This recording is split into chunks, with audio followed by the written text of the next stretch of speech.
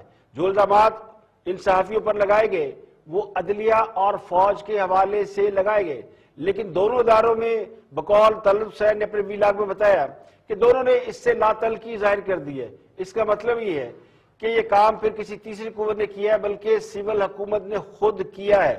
یعنی خاص صاحب جو ہمیشہ اس بات کا اقرار کرتے رہے کہ میڈیا کی وجہ سے حکومت میں آئے ہیں، اب انہیں میڈیا برا لگنے لگا ہے. اور یہ بات صحافی حلقوں اور تنظیموں کے لیے لمحہ فکری ہے، بلکہ اس بات کی طرف اشارہ ہے کہ آزادی صحافت کا یہ سفر ان کے لیے کتنا مشکل ہونے والا ہے جو اس کا پرچم اٹھائے ہوئے ہیں. اور اب اٹھانے والے نامعلوم افراد نہیں تھے بلکہ معلوم افراد ہیں.